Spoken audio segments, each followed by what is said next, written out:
What's your favorite book you've read and why? Circe and the Song of Achilles by Madeline Miller. I am a fan of any Greek myth interpretation or retelling, but the way that Miller portrays and gets inside the heads of characters that have existed for thousands of years is incredibly unique and powerful. These books do not have to be read together as they just share a world. But would highly recommend both. Though just a side character in both. Her Odysseus might be my favorite. East of Eden. I learned a lot about people and why they are motivated to do the crazy things they do. I also learned that there are people who are just straight up rotten. Can't be fixed. I think it's chapter 3 where he describes Kate as a monster, comparing that some people are missing an arm or a leg. Kate missing something in her mind which makes her evil. The Phantom Tollbooth. It was fun to read as a kid and then I picked it up again as I got older and noticed so many little details that kept it fun and interesting. Contact by Carl Sagan. About a radio astronomer named Ellie Arroway who discovers extraterrestrial life. There was a movie too which is also good. But different enough that I think the book is worth reading. I feel like I still read a lot. But I don't have obsessive favorite books like I did when I was younger that I read and reread a million times and underline favorite passages. But Contact came across at just the right stage of formative years for me. And showed me the kind of astronomer I wanted to be. And I'm now a radio astronomer who specializes in transient radio signals that turn on and off over time. No aliens yet though. Kitchen Confidential. It's just so honest. The way he reflects about his career while dropping in little bits of knowledge of how the culinary world works. The Redwall series by Brian Jacques. I love the adventure and questing and figuring out riddles. The way he described the feasts. God, I always wished I could experience a feast like that. The way he would write the different dialects for the different animals was so much fun. They are young adult books. But I'm nearing 4 decades and still love them. Been reading them since I was just a wee lad. Eulalia. For Redwall. Edit. Wow, I just woke up to see that this has blown up and I am just overwhelmed. Thank you all for the love and awards. So many replies. I was trying to respond to some. But I'm just too overwhelmed, a blubbering, weeping mess. Tears of love and joy. I assure you. Just know that I am at least reading every last reply and weeping with joy at how much love there is for Mr. Jacques and his works. The Picture of Dorian Gray. I just love Oscar Wilde's writing style and the book has such a deep meaning. It is one of these books you can get lost in. And I had fever when I read it, so that probably added to the getting lost in it effect. Flowers for Algernon. That book was a roller coaster of emotions at the end. Jurassic Park is the only novel I've sat down with and consumed within 24 hours. I love the movie. But the book is so much more detailed. And the characters so much deeper. And in some cases totally different. Hyperion by Dan Simmons. Fabulous sci-fi imagination. Filled with characters, worlds, technology, politics, and innocence which invoke the most vivid movie reel of a story in my mind each time I read it and the others in the trilogy. Update. KWATZ. Blew up more than I expected. Thanks for the gold, kind stranger. Edited a word. Slaughterhouse-Five. It reads like silk poetry, so it goes. The Book Thief. It's equally heartbreaking as it is wondrous in showing the strong bonds we can make with one another. Catch-22. Because I love satire and no other book I've read captures the absurdity of things quite like Heller did. The Hobbit. I remember my dad reading it to me when I was really little before they got divorced, so when I read it on my own I remembered some parts from then. Plus, it's a great story that I love. The Left Hand of Darkness by Ursula K. Le Guin. Really shows how much possibilities there can be in sci-fi genre. It's not always just spaceships and lasers. It talks about a completely separate alien culture where the concept of genders do not exist. And the different societal norms that come with it. It goes into some more stuff too. The premise of the story is very intriguing and it's very well written. Hatchet by Gary Powelson. I love the story of survival and perseverance. I have read this book many times in my life and have referenced it throughout my lifetime. I am now a social worker and I work in a psychiatric hospital, and when I do my groups I will ask an icebreaker and have the patients tell me their favorite book. After that I'll give them this book. Tell them what it's about. And use it as an example to continue on in life. To push through adversity and never quit. The Count of Monte Cristo. A fantastic tale of revenge and if it's worth it. IDKY. But I love Secret Garden. It has such a charm. The way everything is described is beautiful. And my second favorite is Damien. It has some weird plots, but the philosophy behind it is amazing.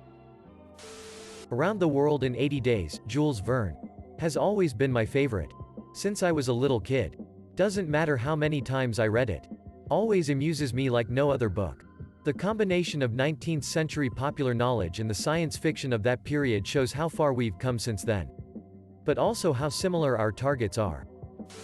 Where the Red Fern Grows. Rips your heart into pieces. Brave New World by Aldous Huxley. I first read it when I was 16 for a sci-fi class elective and it blew my mind. It is such an interesting read and it really challenges your perception of society and humanity.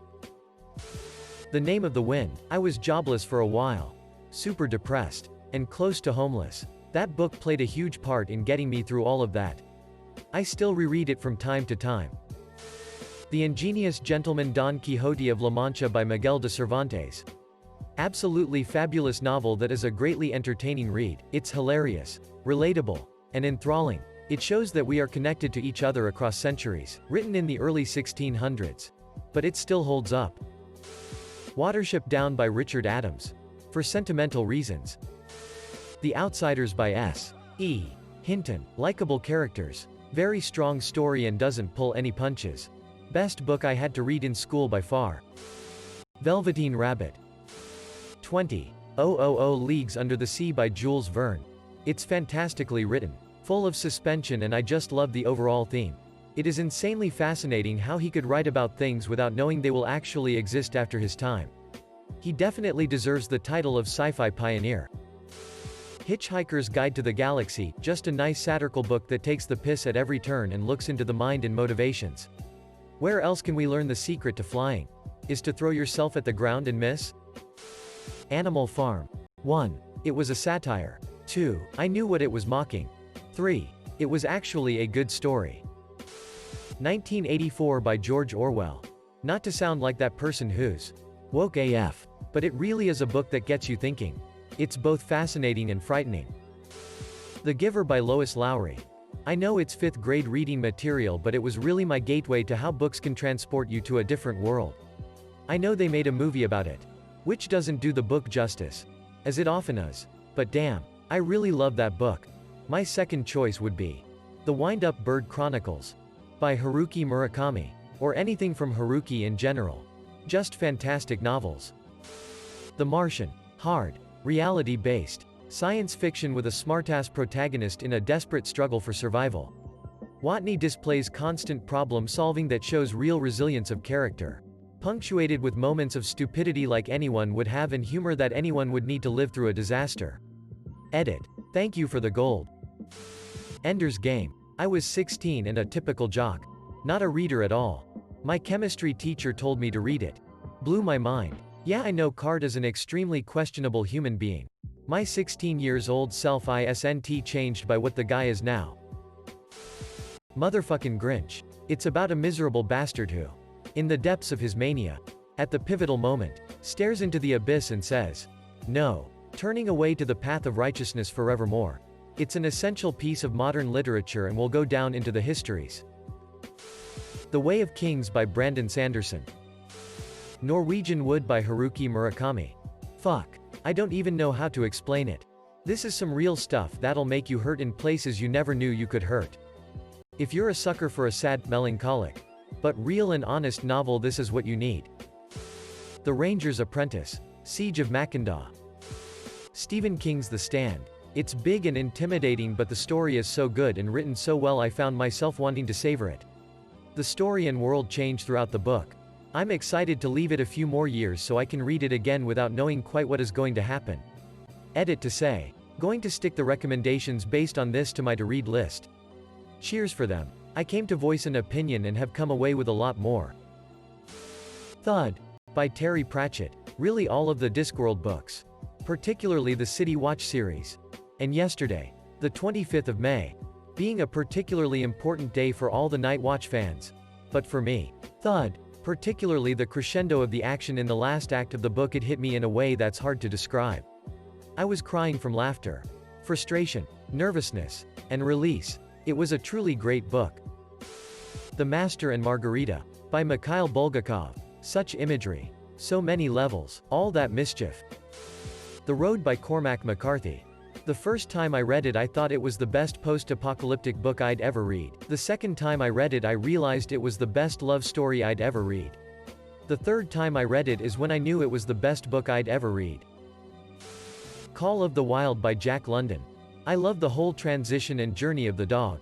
Also because it's for a change not about people.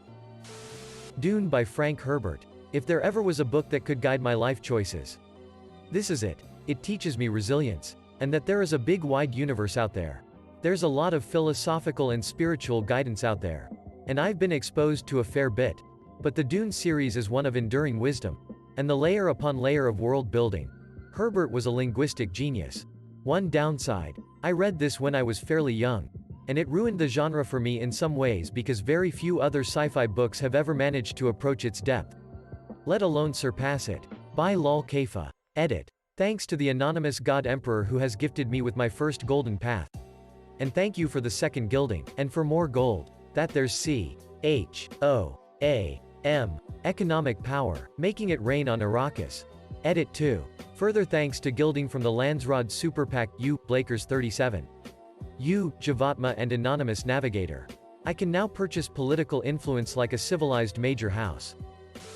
Walk 2 Moons. I feel like I lost my innocence with the main character.